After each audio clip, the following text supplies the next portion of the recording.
Good morning, good afternoon, good evening to you, depending on where you're watching us from. Please subscribe to our YouTube channel, follow us on Facebook, Twitter, and Instagram for more updates.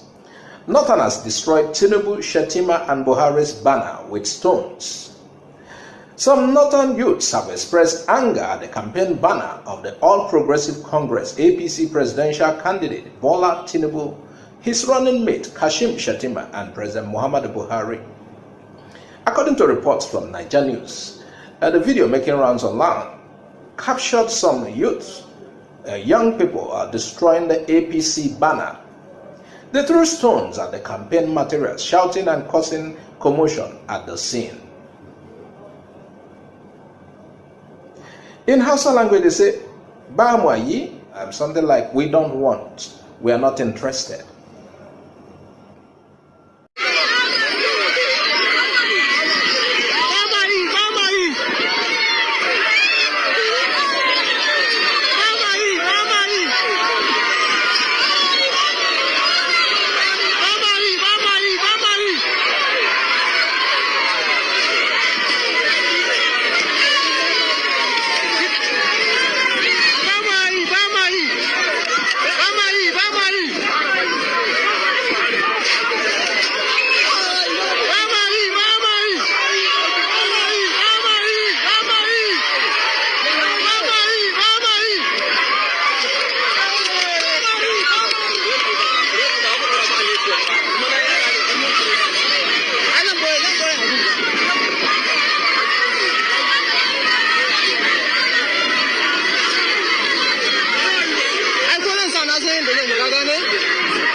Tinubu Atiku Obi orders to pay 10 million naira for campaign posters ahead of the official commencement of campaigns for 2023 general elections.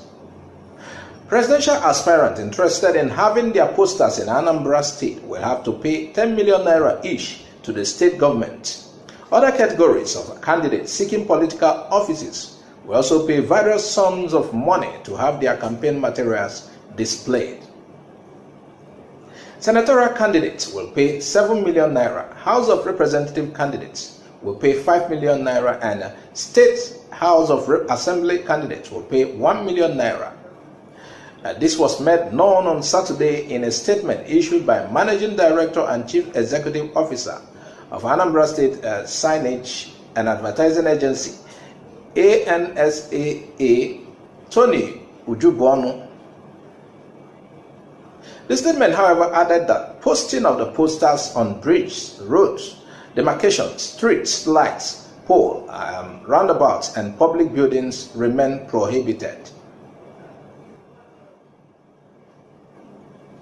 A Fulani professional group, Coalition of Fulbe Professionals in Africa, COFPIA, has tackled the National Secretary of Miyetti Allah Cattle Breeders, Kautal Hore, over his statement against the candidature of the presidential candidate of Labour Party, Mr. Peter Obi.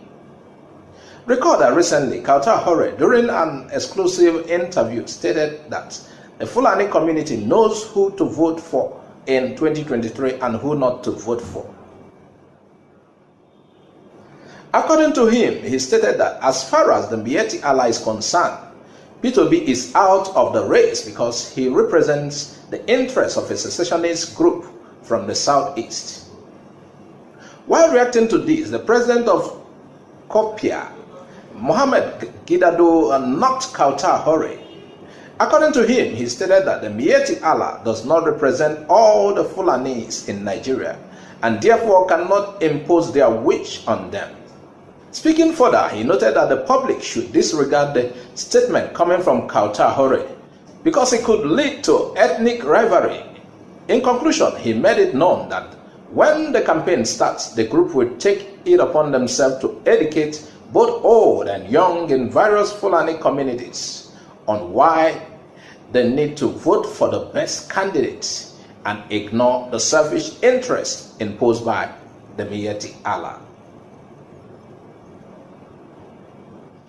Good morning, good afternoon, and good evening to you, depending on where you are watching us from. Please subscribe to our YouTube channel, follow us on Facebook, Twitter, and Instagram for more updates. Kenya's Vice President William Ruto has officially been declared winner of the country's presidential election. With a declaration, the Vice President defeated Raila Odinga. According to Daily Post reports, there are kicks in some quarters over the outcome of the election. Some commissioners, ministers rejected the results of the election amid controversy, which is still trailing the keenly contested poll. Despite that, the chairman of the country's Independent Electoral and Boundaries Commission, Wafula Chebukati, defied all odds and declared the results of the poll on Monday. Going by the declaration by Chebukati, Ruto won 7.18 million votes, which represent about 50.49% of the vote cast. On the other hand, Odinga polled 16.92 million votes, which represent about 48.85% of the votes. The keenly contested election took place on August 9. Collation of results, counting of ballots, and other process had to take place, prompting the delay in the announcement of the result. But that has now been done, with the result revealing that to his vice, despite the rejection from some of the top officials of the government. What Nigerians should learn from Kenyan election. Lessons for Nigerians from Kenyan elections. William Ruto, a man who described himself as the hustler, has been declared Kenya's president-elect. He out-hustled Raila Odinga, former prime minister, son of first vice president of Kenya, a major party man with heavy political structures.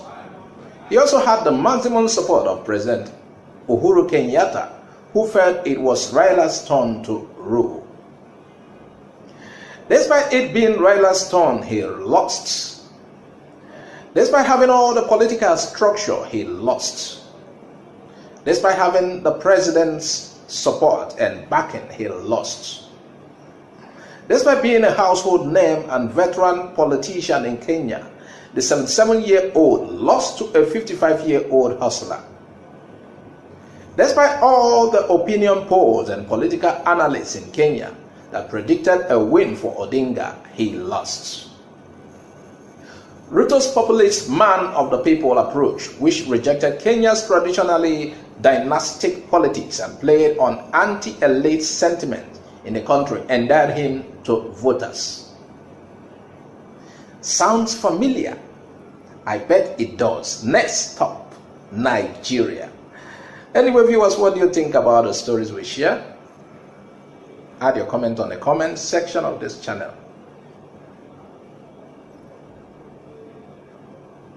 2023. Real reason Wike is inviting APC chieftains to Rivers.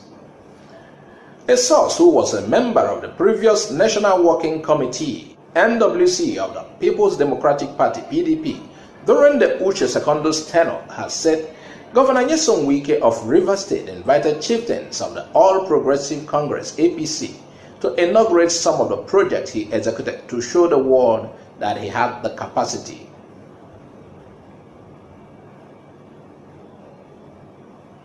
According to a report by Politics Nigeria, Wike had lost the PDP presidential ticket for the 2023 election to former Vice President Atiku Abubakar in May. The river governors and his supporters are believed to be aggrieved that he was not picked by Atiku as his running mate. There have been efforts to reconcile the two PDP chieftains. However, just as the efforts are being made, Wike recently began to invite members of the APC to commission projects constructed by his administration, a sign that is not seen as auguring well for the PDP, his party. In the past couple of weeks, he had hosted several APC chieftains, including the Speaker of the House of Representatives, Femi Gbajabiamila, Governor Kayode Fayemi of Ekiti State, Governors Rotimi Akeredolu of Ondo State and Babajide Sanwo-Olu of Lagos State. The source explained that the purpose Wike was inviting APC chieftains to inaugurate some of the projects he executed was to show the world that he had the capacity and had a lot to contribute to the party. He said, defecting to another political party is not on board.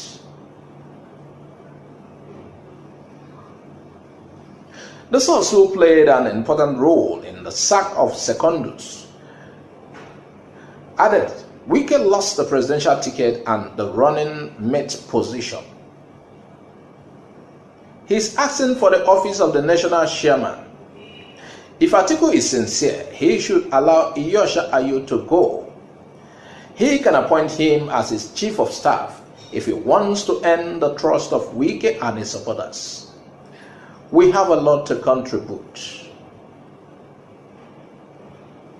Thanks for watching. Please subscribe to our YouTube channel. Click on the bell icon to get our updates anytime it drops. Follow us on Facebook, Twitter, and Instagram for more updates. I am Azuka Uzo Oje. Bye for now.